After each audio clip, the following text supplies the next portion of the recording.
Good afternoon and welcome to this session today on Palestine and environmental justice as part of the 18th edition of the International Film Festival and Forum on Human Rights in Geneva. My name is Alaa Tartir and I'm a research associate at the Graduate Institute in Geneva and the policy and program advisor of Al-Shabaka, the Palestinian Policy Network. It's a great pleasure to meet all of you virtually today. We had to take these measures, but we're determined to reach all of you and to tackle this issue, which is very important that we are here today, and hopefully you will enjoy this session with us that tackles environmental justice, injustice in the case of Palestine. I'm delighted here to welcome our speaker, Dr.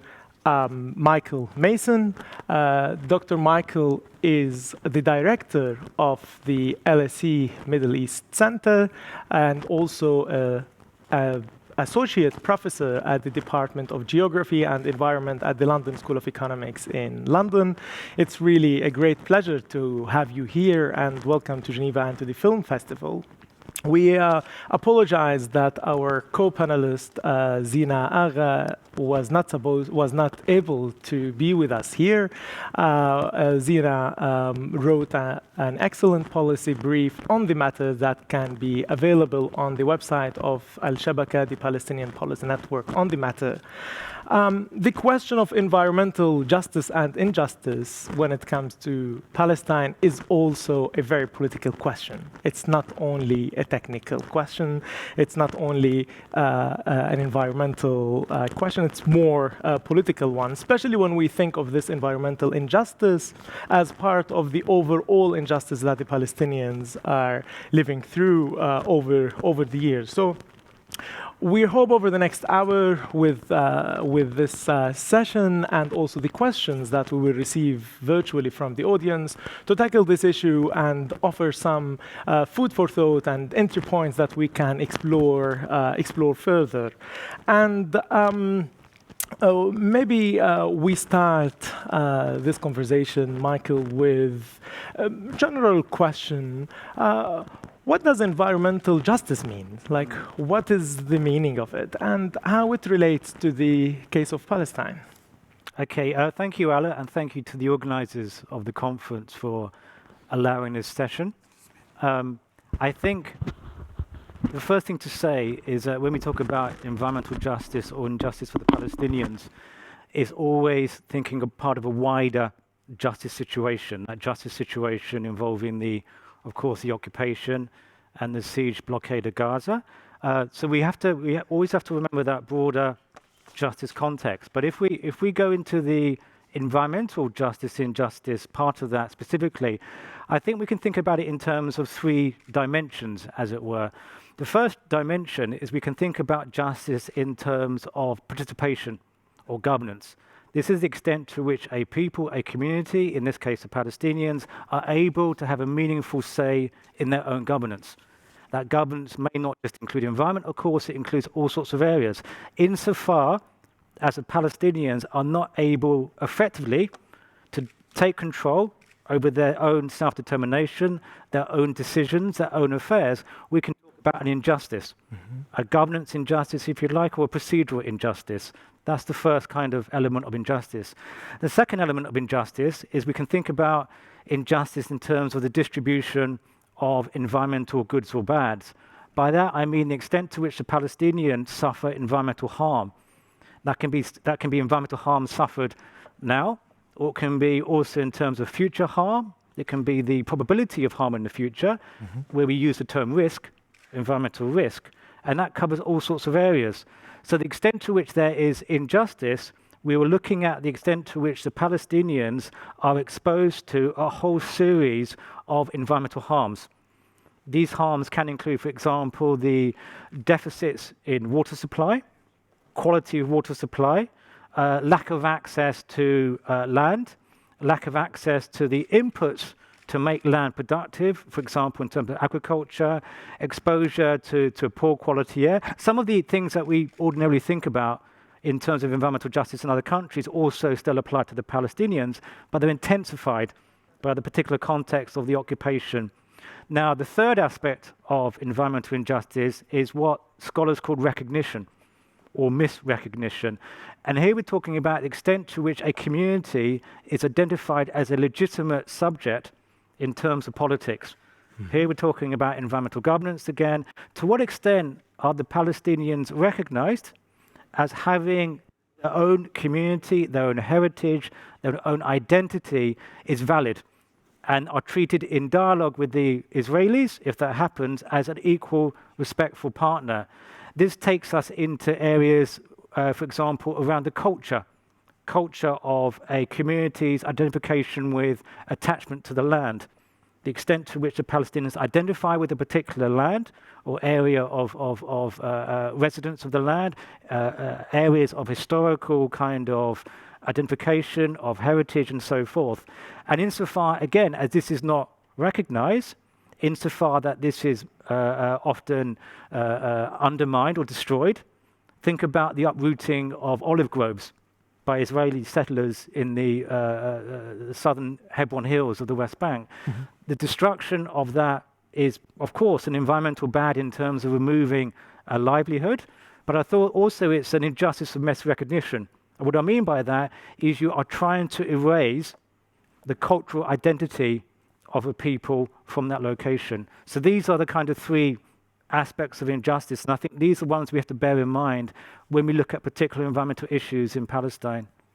Great. So if we think of what you said as a triangle, then we see the governance, the distribution, the recognition triangle. So I hope at the end of the conversation we see, or we get to a point, what we can do in order to reverse this triangle, to have these three elements from being like challenges and threats and transform them into opportunities, especially the first one, which is the governance institutions, because I also claim and argue that this extends beyond this environmental regime, because the Palestinian people, for multiple reasons, they are not part of even of the political system, and they are not the defining features, they are not the core of it. And as we see, all of that has consequences on also on the environmental field. But if we also think about the overall picture, why does it all matter? Like how climate change, water, environment in Palestine, why do they matter? Why do they matter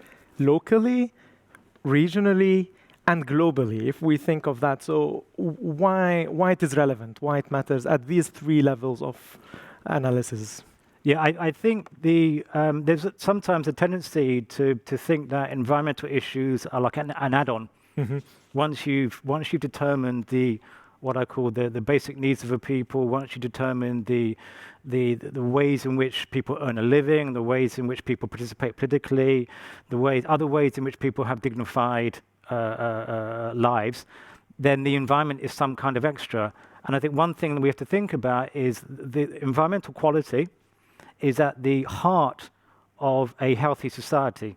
What I mean by that is environmental quality, meaning the conditions under which you live, your access to environmental resources, which is really important in terms of livelihoods, in terms of natural resources, and perhaps we can talk about some point about Palestinian access to natural resources in terms of the ability to have meaningful livelihoods.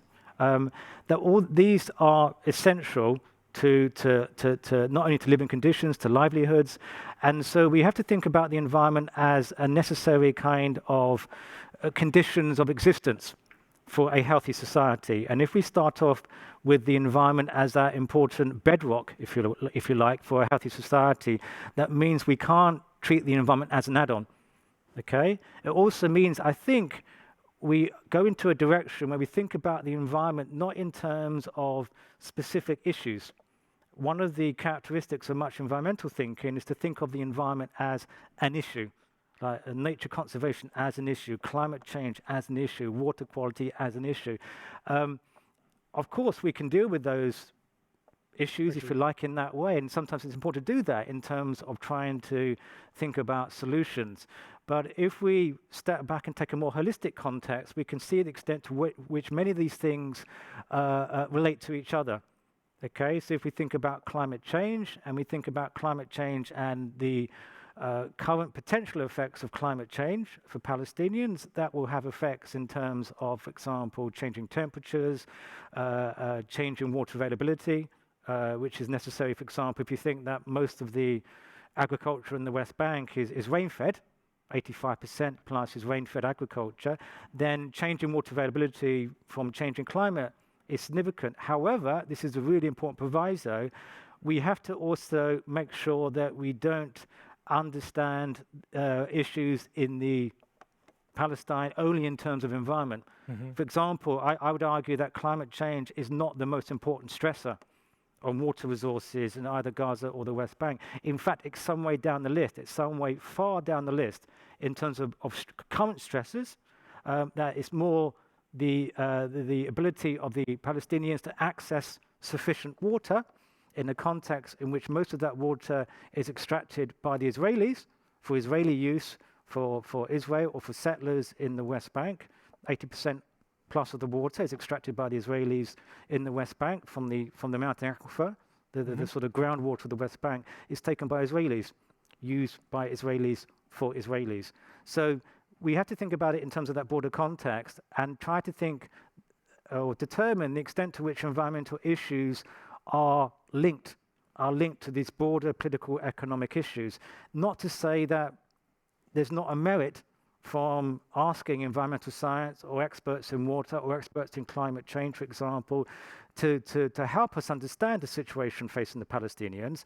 But I think the key lesson here is to acknowledge the exceptional, the deeply exceptional circumstance of the Palestinians, and not to think that understanding how to deal with environmental issues for the Palestinians is simply transplanting, if you like, methods and solutions you would use in the UK or Germany, and pretend, for example, the occupation doesn't exist, pretend the conflict is not there, because it does nobody any favors, doesn't do the Palestinians any favors, and it often misdiagnoses the causes of what seem to be environmental problems. And if we take this holistic context into account, then we're talking mainly how the Palestinians live under process of colonization, under systems of discrimination and apartheid, and under brutal military occupation over the years. So how is climate change, how does it relate to the context of occupation, apartheid, and colonization that the Palestinians live under? So, and that goes back to your holistic context. We can go to if we start off just talking about climate change in terms of climate change, of course, there are projections for the Eastern Mediterranean. Depends on what happens in the rest of the world in terms of climate mitigation efforts of other countries, of course. And we have to remember the Palestinians quite admirably actually are, as members of the UN Framework Convention on Climate Change, express commitments to reducing their own emissions. Climate change emissions, greenhouse gas emissions, even though the Palestinian per capita CO2 kind of emissions are only a tenth of the global average. Okay, so it's not their responsibility in a way, and other countries, industrialized countries, should be acting first anyway. Okay, so the Palestinians have a climate change strategy. The Palestinians are part of the UN Framework Convention on Climate Change. It took them a couple of years to get there. 2016, they finally got there after opposition from the Americans and the Israelis to them joining the UN Framework Convention on Climate Change. That means they are respected now as equal parties, at least in terms of the international climate change community based around the UN system. So climate change, there are forecasts for climate change, for example, about increasing temperatures. So by mid-century, we're talking about increase by 1.5 degrees centigrade, 2.5 kind of range compared to pre-industrial mean average temperature globally. That's significant. We're talking about reduction in rainfall. Again, there's a variation depending on the forecast, 20-30% reduction in precipitation. And we're talking sometimes not acknowledged that sea level rise is significant, sea level rise, particularly in terms of Gaza. And the uncertainty here is probably even more than with precipitation or temperature rise, where, again, estimates by end of the century 1.1 of a meter to 0.4, 0.5 of a meter sea level rise. Now, that's significant. That's significant, not just in terms of loss of some coastal land, mainly in terms of Gaza, in terms of increasing saline intrusion, increasing salt water coming into the groundwater aquifer, the so-called coastal aquifer underneath Gaza. Already, the coastal aquifer is not drinkable. 95, 97% of the water coming from the coastal aquifer underneath. As many UN reports testified. As many international organizations reported. This is going to make that quality situation even worse. Now, these are the projections. The climate change, the Palestinians, several years ago, I was involved with the UNDP, helping the Palestinian Authority formulate a climate change adaptation strategy. Because when we think about climate change impacts, the first thing to say is the Palestinians' mitigation is not the challenge, it's adaptation. Okay, and how will we adapt to present and future climate change impacts? I think these are significant. We can't dismiss these. These are not as significant as occupation-related restrictions on natural resources, on water. But it does no harm, I think, to work through and assess what these impacts might be. Now, given, as I said earlier, like if the Palestinians are very, very dependent on rain-fed agriculture, then other things being equal, a reduction in water availability affects your viability of rain-fed agriculture. Increased temperature events, think about increased kind of warming. And by that, we don't just mean a simple increase in temperature, we're also thinking about or projecting increased high temperature events, extreme precipitation events, less rainfall, but extreme floods. In the past, Gaza in particular has suffered from extreme flooding. We can expect more of that, at least that's a projection. So all these things, when the UNDP, about 10 years ago, first looked at this in terms of climate change impacts, the key sectors in terms of vulnerability were agriculture. Agriculture, which is a significant economic sector for the Palestinians, and in terms of water availability, and the indirect impacts on water quality. So again, as I say, these are significant impacts which will become more significant over time. But as I said initially, let's step outside the context. Let's not think about this a divorce from the geopolitical context of occupation of the Gaza blockade siege, because those things are far, far more important in terms of, for example, restricting Palestinian access to water resources, restricting Palestinian access to land. Think about, for example, agriculture in Gaza. 20% of the agricultural land in Gaza is off limits because it's in the so-called Israeli border zone. So that's much, much more important than any climate change impact at the moment in terms of access to agricultural land in Gaza. Absolutely, and if we think of agriculture, it used to be the backbone of the Palestinian society and the Palestinian economy. It was totally damaged, primarily because of the continuation of the Israeli occupation. But with your reflection, I actually have two follow-up questions. One on the significance of these international treaties, international instruments. If we think about these international tools that the Palestinians have, like joining the international treaties, one, how do they enhance the lives of the Palestinians, like the everyday lives? And second, how they can be tools to hold Israel as occupying power accountable? Is there a significance? That's a very good question, because on the face of it, you would think that international environmental treaties in which Palestine is a member as an equal party would mean the treatment of Palestine with the same equality of respect as other sovereign states in these treaty systems. And at least on the surface, that's the case. Within the UN Framework Convention on Climate Change, Palestine is an equal partner. The importance of Palestine becoming a party of the UN Framework Convention of Climate Change, is that they are then able to access funding, for example, for climate change adaptation. Now, up to this point in time, they haven't had the funding necessary to achieve the kind of adaptation efforts that they want to achieve in Palestine. It's important to note that the adaptation planning by the Palestinian Authority in terms of climate change, even if climate change were not to happen as projected, would have many additional benefits for the Palestinians. For example, their proposals in terms of the Palestinian adaptation plan around precision agriculture, around water efficiency, for example, around coastal defenses in Gaza, which will have benefits regardless of any climate stress. According to the Palestinian Authority, they need $3.5 billion to fund the minimum platform of measures necessary to reduce the greatest vulnerability of Palestinians to climate change. Funding to that point is nowhere near that. But at least being in the treaty system, the climate change treaty system, they have the possibility of trying to not only access some of that money, but also to get assistance, expertise from other parties to the treaty. Now, that's at least the optimistic part in the sense that they're acknowledged as a party in this treaty. The more difficult challenge becomes, again, this goes back to the idea of thinking that the governance context in Palestine is no different from any other country. But the West Bank is occupied, Gaza's under blockade siege. And occupied, yeah. Yeah, and occupied. And so in both cases, Palestinians have no effective control over their economies, over their political systems.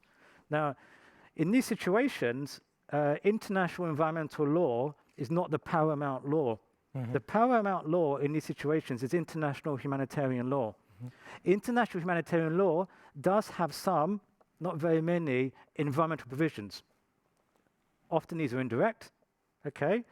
These provisions, for example, if we look at the Hague Conventions, the Hague Regulations, 1907, they include an Article 55, which requires the occupying power not to use the resources, the natural resources of an occupied territory in a way which depletes the capital of those resources, and only to use those resources, if they have to, in a way which can be militarily justified. It does not justify anything around settler colonization, for example. Okay? One of the problems which international legal scholars face is how you square up the obligations under international environmental law with international humanitarian law. This is not dissimilar from scholars and practitioners trying to figure out, for example, to what extent does international human rights law apply in Palestine? And how does international human rights law equate or overlap or clash sometimes perhaps with international humanitarian law? So what that means is when we go into international humanitarian law, the overriding obligation on the occupying power is not to transform the territory in which they're occupying. It's not to take resources out. It's not to put settlers in. It's to respect the population in the occupied territory. It's to respect the property rights within the occupied territory, both private property rights and public property rights. And so if we look through the lens of international humanitarian law, and of course, for example, we know Israel does not acknowledge that international humanitarian law, say, Fourth Geneva Convention, is applicable in the occupied territory, although in practice, in its legal system, it's kind of recognized some of the norms of that law as being applicable. That if we start off with that lens, then we see the environmental issues for a very different kind of understanding, which is that the responsibility moves from the Palestinians to the Israelis. And that's very important because the international environmental treaties put the environmental responsibility on the state, on the party signing up to and becoming a party of an international environmental treaty. If we do not acknowledge the international humanitarian law context of the Palestinians, then we can slip into the fallacy of thinking that the Palestinians are responsible for their environmental futures, their environmental present, environmental future. Well, at the moment, of course, in terms of their overriding effective control over Palestine, the Israelis are the ones with the responsibility, the overriding responsibility and obligation to respect and address environmental challenges facing the Palestinians, not just environmental, of course, social, political, economic. And that, again, going back to that context of, and here the international community has to wake up, if I may say, because the international community is quite welcoming to the Palestinians. Please come and join us in the climate change treaty, be an equal party, but at the same time does not acknowledge, again, the exceptional governance context of the Palestinians and why they cannot act.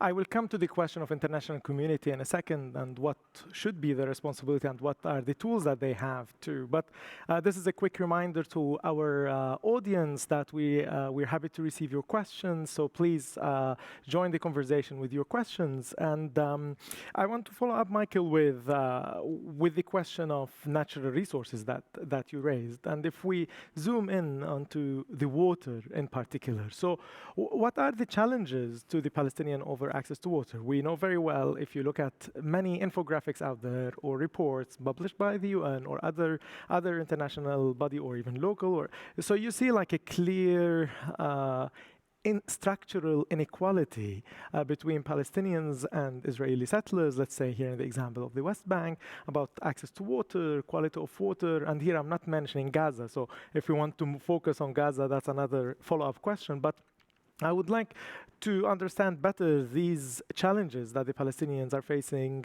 especially on access to water, because it's linked to agriculture, it's linked to the quality of life, it's linked to a very basic right that we all should have without any question. So, I think perhaps as a beginning to an answer to that question, if I may, let's just sort of set out what the asymmetry is. So World Health Organization, for example, says that the minimal kind of water consumption level is 100 liters per capita per day. Yeah. Again, there are different statistics here and different data, and there's some variation. But if we look at the international reports, we're seeing that in the West Bank, the average between 70 and 80 liters per capita per day, below the World Health Organization minimum. In Gaza, it's actually more. It's up to 90, 95, but we have to remember there in Gaza, it's not usable water until it's treated, yeah? And so what's the Israeli consumption? Israelis claim they are consuming no more than the Palestinians, but if you look at the settler consumption in the West Bank, 5-6 times as much as Palestinians. Some commentators say it's up to 700 liters per capita per day for some Israel settler use in the Jordan Valley. So I don't think anybody can doubt that there's a major asymmetry there in terms of use of water. That's our starting point. Why is this the case? Why can't the Palestinians access more water? Well, because they're in a situation where the control of their water resources is Israelis. Okay, there's supposed to be, there's something called the Oslo Accord, the second Oslo Accord, which has provisions for water provision between the Israelis and the Palestinians. It gives Israelis 80% of the water, West Bank aquifer water. It gives Palestinians 20%. However, what it doesn't say is that Israel controls all that water. So it's up to Israel to determine to what extent the Palestinians have access to that water. Now, why can the Palestinians not access more water? The Oslo II Accord creates a mechanism called the Joint Water Committee, which is supposedly a joint Israeli-Palestinian institution which receives applications to drill for wells, for example, to invest in water infrastructure. The Joint Water Committee, JWC, has overwhelmingly denied Palestinian applications for water infrastructure investment in the West Bank, okay? Israelis say, well, no, look, we agree, we've agreed to this, we've agreed to that. So you have to look in more detail at the JWC. There's a scholar, Jan Salby, University of Sussex, who's done important research on the JWC. In this situation at the moment, where the Israelis will say, well, the Palestinians have all these wells, they don't need, or if they do need, it's not much. We're dealing with a situation where the water table is going down. The water table is going down because the Israelis have deep wells. So many of the existing Palestinian wells are losing their water.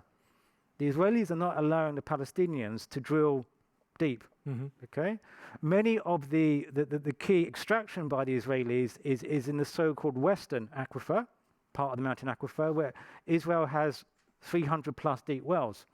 This is extracting water at a rate faster than or above the natural recharge rate of the aquifer. So let's go back to the Hague regulations. This is extracting the water in a way which breaches the Hague regulation that the occupier is obliged to respect what's called usufruct in the technical term, but basically to use the resources in a sustainable way, but only for its own military needs. Here we talk about civilian needs and settler needs, okay? So there's an IHR, international humanitarian law, context to this. So what can the Palestinians do? They can't access the Jordan River, okay? They have to buy water. They have to buy water from Israel. Israel says, well, look, Israel now, 80% of Israeli water is desalinated water. Israel no longer has any technical challenge to its own water supply. Some people say Israel is producing too much water, yeah? So Israel is producing its own water, so-called new water, with a series of desalination plants on the coast. Israel says, okay, it's fine, we will sell the Palestinians water. Yeah, we will also sell water to the Palestinians we're extracting in the West Bank. Understandably, Palestinians say, why would we buy our own water? Why would I buy water that I own, which you've stolen from me, now you want to sell back to me? So I do not recognize this market transaction. But they have to, they're forced to, because they're in a situation in which they need to have the water. Okay, so there's an issue. Donors face this problem all the time in terms of investment in water infrastructure, because what often happens is donors come in, often with the best of intentions to, for example, and I've seen this myself in the West Bank, where they invest in a water system, some kind of water tank or reservoir, which is then destroyed by the Israeli military, because the permit is not there. Some donors, we get into a surreal situation of donors are going in and building something, being destroyed, they're going back, building it again.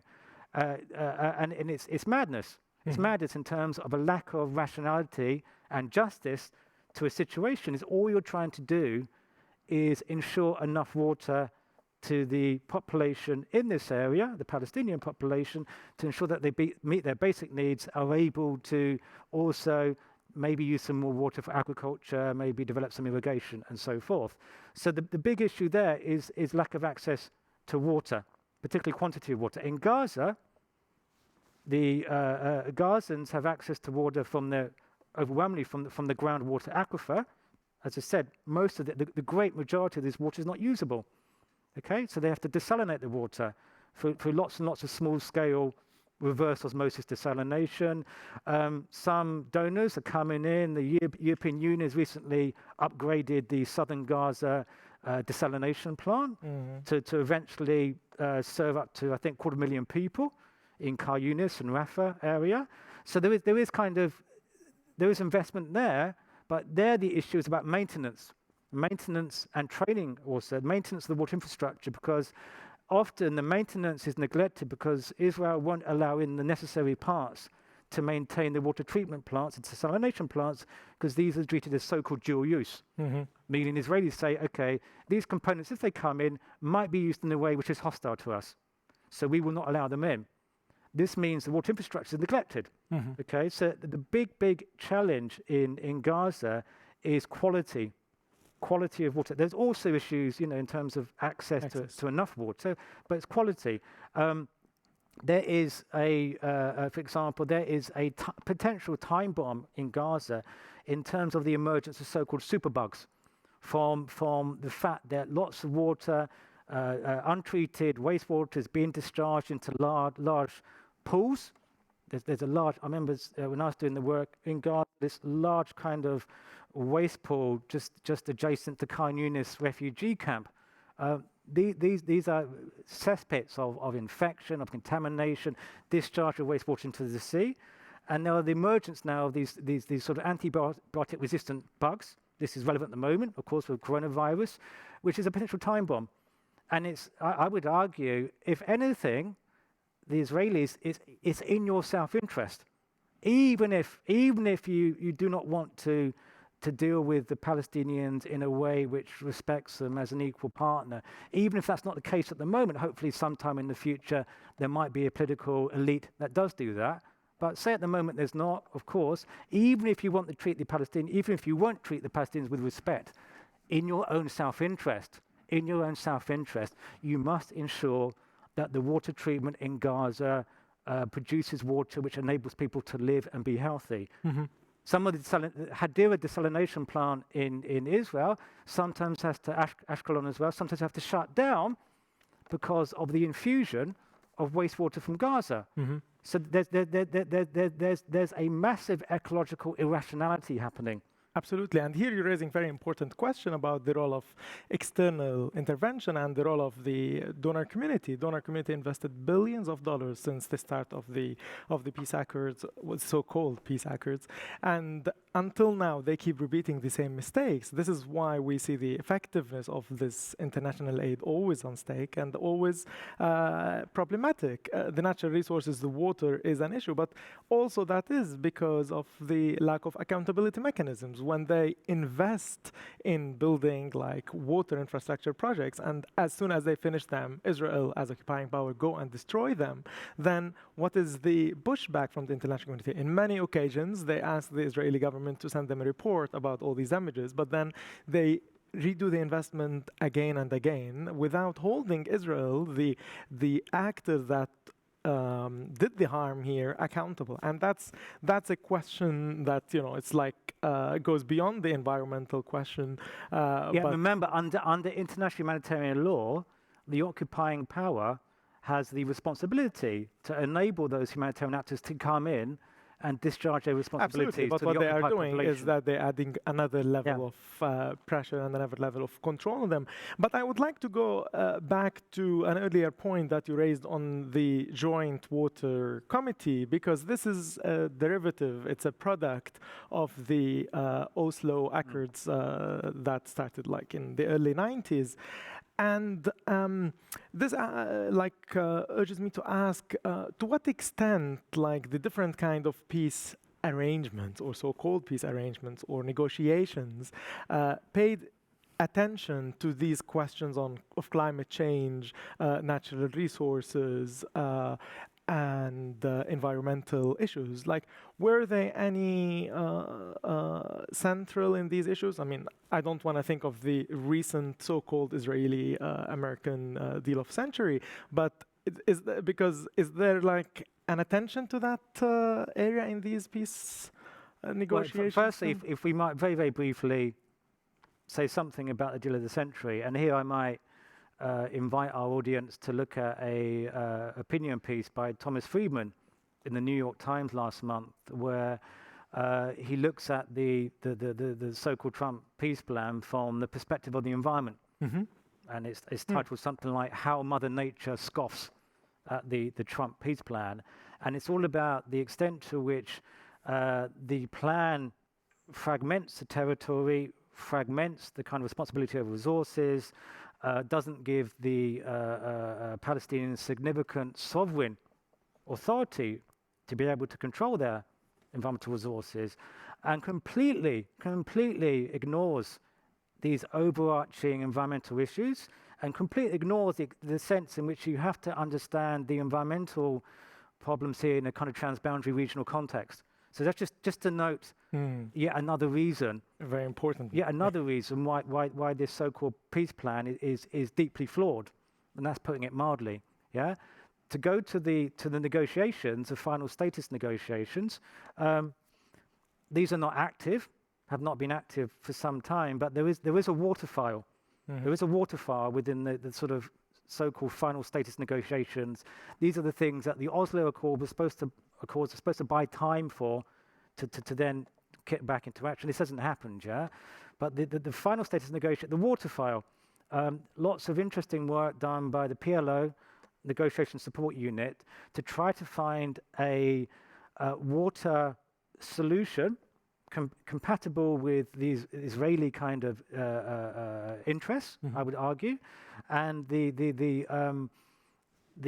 proposal they put out was that the production of new water by the Israelis gives the Israelis scope now to respect and recognize equal per capita water use, at least in the West Bank, and more importantly, to recognize Palestinian water rights in the West Bank and Gaza, of course, And this was unresolved. Oslo Accord said this would be dealt with, of course. So the Palestinian negotiating position is that what we want, you will not be penalized if you're Israel. You're producing lots and lots of new water. All we're asking for is access to the water beneath us in the mountain aquifer. Yeah, you can even have some of that if you want. We will come to an agreement. Yeah, but it's our water. We must respect in terms of they argued international water law, which has its own kind of principles of equitable and reasonable use. Yeah, so you have to recognise international water law norms apply. Now, interestingly, this is where the climate change area comes in.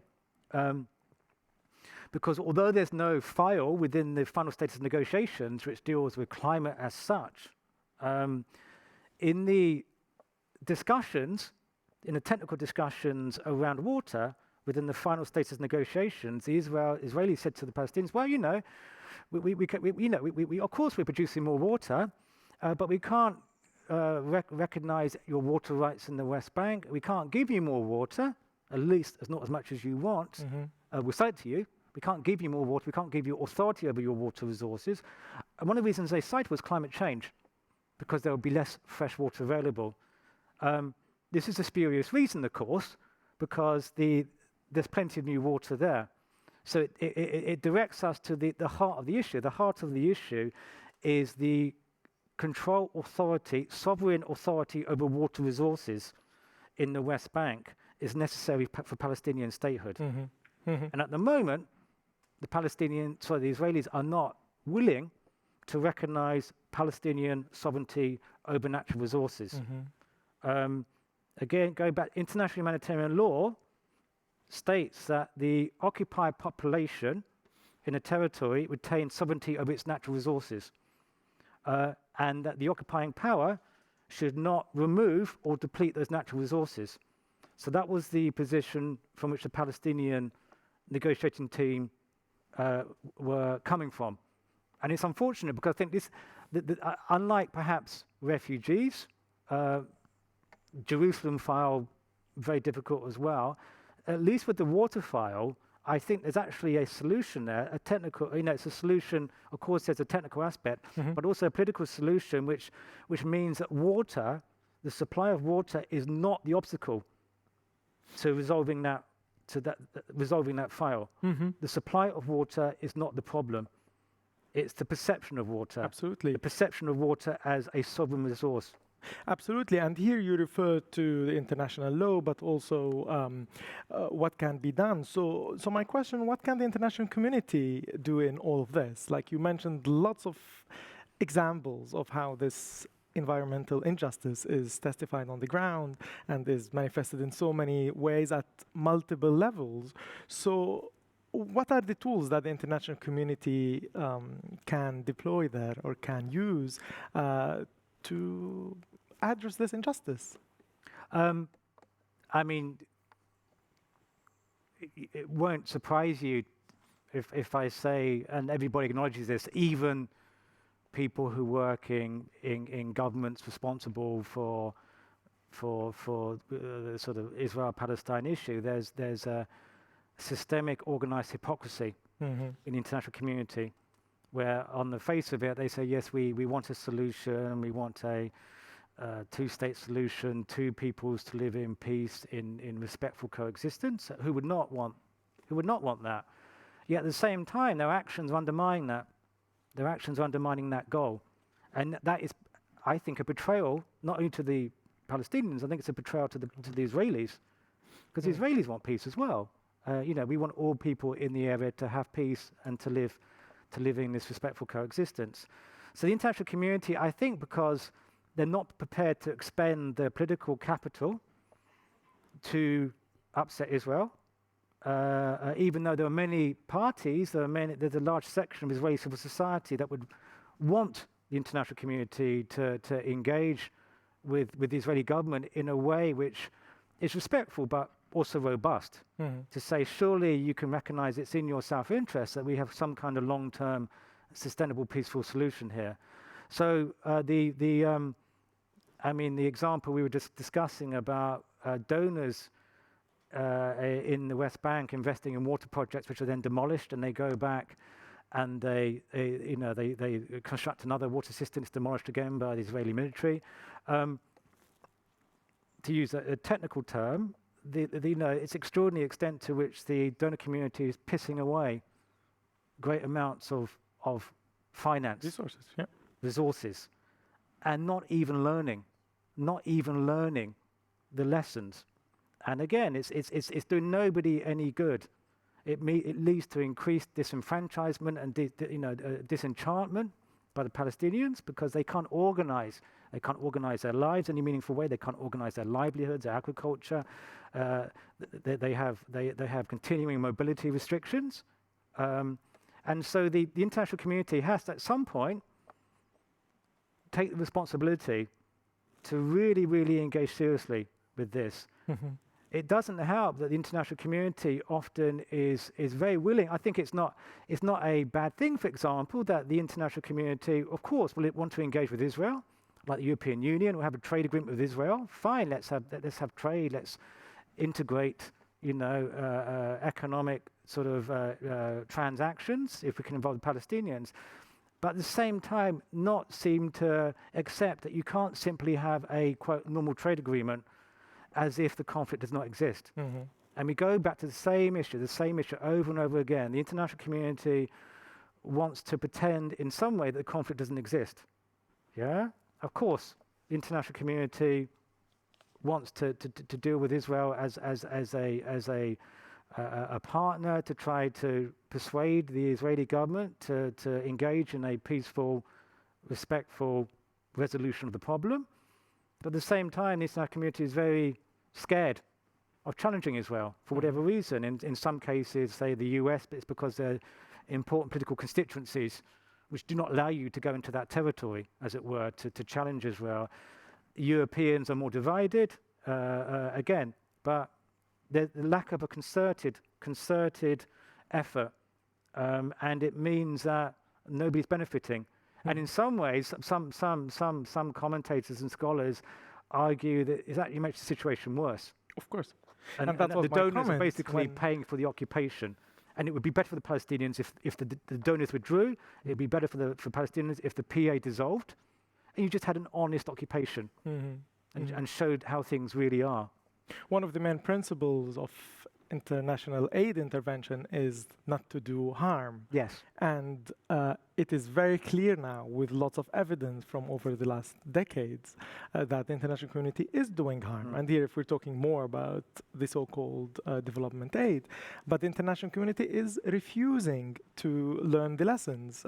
Maybe they acknowledge it behind the closed doors, but when it comes to the real implementation of projects, they keep repeating the same mistakes, and they are unwilling to change and refusing to learn. So they are doing harm, and also by not holding Israel as an occupying power accountable, they contribute to this process of vicious cycle that is going on.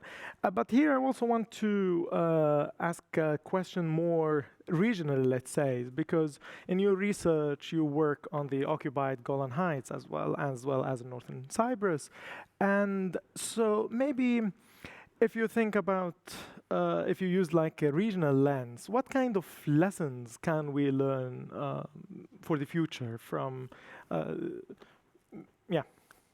I think the unfortunate start to my answer is that with northern Cyprus and the occupied Golan Heights, we have a situation in which the occupation, as it were, has intensified.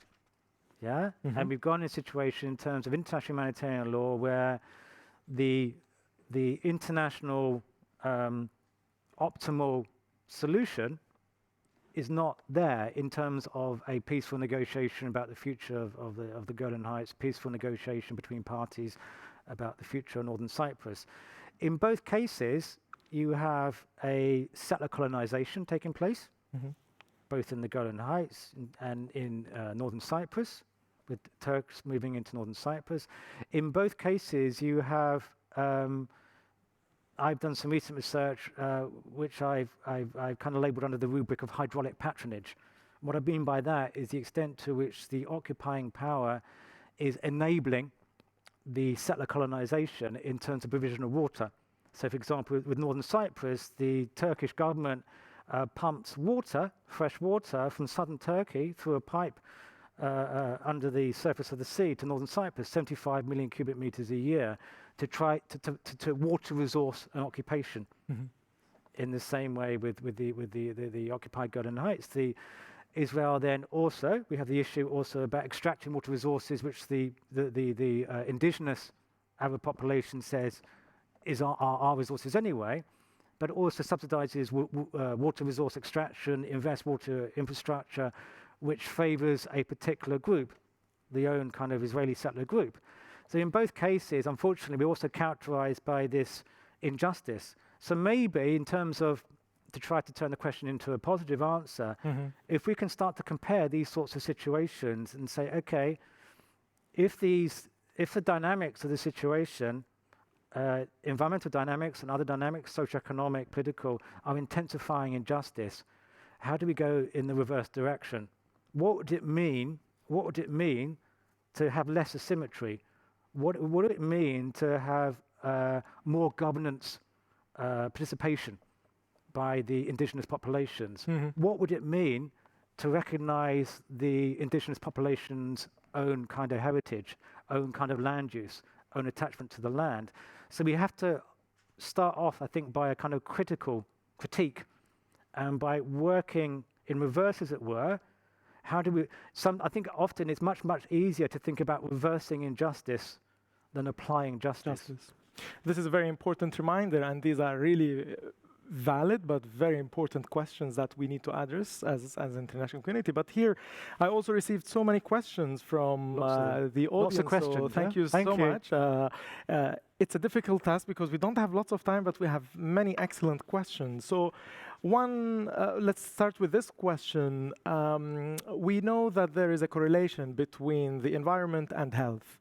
What will happen if the coronavirus arrives in the Gaza Strip? As we might, I mean, I do not know the situation as we talk here at the mm-hmm. moment in terms of coronavirus in Gaza and the West Bank. But if we say it would be arriving in a situation in which the population is already unable to be robust in terms of response to the virus. I mean, one thing we can say about the population in Gaza is very, very young, and the coronavirus seems to be more harmful, at least as far as we know at the moment, in terms of elderly people. However, then we have the situation of we have lots and lots of vulnerable young people in Gaza, and the proximity of everybody. It's a very, very high density situation in which the healthcare infrastructure is minimal at best in terms of existing problems around, as I said earlier, around water supply. It's an explosive situation. Mm-hmm. And again, it's an explosive situation where it's not in the interest of the Israelis purely out of self-interest to let Gazans suffer a major outbreak of the coronavirus without allowing a major international assistance or themselves assisting in some way. As a power again. Yes. And I'm trying to move as fast as possible with this question. Another question, how can the Palestinians decide for their own climate policy when they depend on international donors, knowing that these donors have their own political agenda? We hinted to this, but the question is basically, if I want to paraphrase that, how they can own this process of climate policy and be in the driver's seat. Well, if you look at they have a national adaptation strategy. The most recent version is 2016. Mm-hmm. In this strategy, they put forward a series of options of what they want to do in terms of climate adaptation, which don't just adapt to climate stresses, but also generate other benefits at the same time. As I said earlier, in terms of, for example, increased water efficiency, more productive agriculture, and so forth. So they've already recognized this, and in their adaptation strategy, 2016, they said, we want to do these things, but these things are conditional on finance, conditional support for the international community. So in a way, they have to find their own agenda. The international community has to meet that, has to rise to that challenge of funding those adaptation activities. Of course, they've shaped those activities in a way which meets the perception that these are climate change measures. So in that way, they've had to frame their actions in terms of potential reaction to climate change as climate change measures, where, again, if we step back, we have to understand these are measures within an exceptional governance context under occupation. But of course, they haven't been able to say that in those terms in their strategy. But I think it's very clear, if you look at the strategy, that these things would be of benefit, but within the constraints of the occupational context. Another question, and here I'm also rephrasing it, on the new Trump plan. How can you challenge it using environmental arguments? What would be your top environmental arguments to challenge that plan? I mean, you also hinted to that, but if you can recap on that. This is the Jerusalem tram you're talking about? The so-called deal of century. Oh, sorry, the Trump plan. So it's a tram, sorry. Yeah. What are the environmental arguments? Yeah, what kind of arguments coming from environmental domain that you can yeah, I mean, as I said, plan? Have a look at Thomas Friedman's. I mean, you can't say that that's somebody who's a radical. Yeah, look at Thomas Friedman's op-ed in New York Times last month, which says, titled Mother Nature Scoffs at Trump Middle East Peace Plan. And it's basically that the environmental arguments are, it doesn't apply an environmental lens even to the situation. And insofar it thinks about resources and control of resources, it deals with them in a very kind of separatist manner. Israelis would do this, the Palestinians would do this. So it does not recognize interdependencies. It does not recognize the extent to which water flows across borders. It does not recognize the extent to which air pollution flows across borders. It does not recognize the extent to which a meaningful Palestinian state will have to have meaningful economic interaction with Israel. The challenge, I think, I mean, I'm not even in a situation where I would say it's worthwhile even engaging with that plan, yeah, because it is so deficient on so many levels that, again, perhaps we should start from a different starting place. And then, very briefly, another question: what can the Palestinian Authority do at this moment, not related to Trump plan, but overall related to the environmental challenges in Palestine now, being under occupation? What would be their policy, top policy interventions or decisions that they need to do to tackle these challenges? I think if you're dealing with the immediate kind of situation in both the West Bank and Gaza, and extent to which Palestinian Authority has influence in Gaza, it has to be around water, has to be around enabling increased investment in water infrastructure, to increase quantity of water, increase quality of water, and think about designing water infrastructure both in the West Bank and Gaza in a way that becomes more resilient. What I mean by that is able to suffer shocks, whether they're externally in terms of Israeli actions or internally in terms of lack of maintenance of a particular facility. So you have to think, I think, in terms of a much more decentralized network of provision of supply of water. One of the problems with donors is donors love going in with big capital investments because it makes them look good in their home country, and they can photograph their minister in front of a nice glossy desalination plant. But it's the wrong direction. Start off, think of small scale, decentralized, resilient infrastructure. We only have 1 minute to go, but I don't want to finish this conversation without reflecting some positive news, and just on a positive note. So, trying to end this conversation on a positive note, what are the positive signs that you see out there that Palestinians and justice seekers can capitalize on and build on to truly achieve environmental justice? I think here briefly, we can take inspiration, and inspiration has been taken from the rest of the world in terms, I know this sounds like a cliche, but it's true, it's young people. young people, bottom-up justice activism. We see lots of young people, Israelis, Palestinians, prepared to work together to try to pressure their governments to introduce measures to raise awareness around the environment, and to have dialogue with each other, to act as an example, often an inspiration to their elders as to the way to go forward, because the elders have failed them. Yeah, and so it's up to them to kind of address the issue. And it's from the young people, I think, that we get the imagination and the motivation, the commitment, and the emotional, mental resource to face the challenges in the future. Indeed, indeed, the young generation, the new generation have the responsibility to design new vision for the future and pursue that future. I do have more questions, but I'm afraid we ran out of time.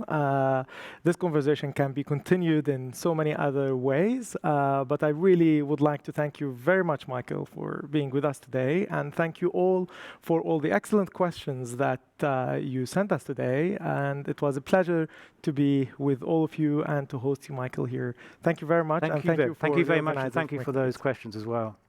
Pleasure.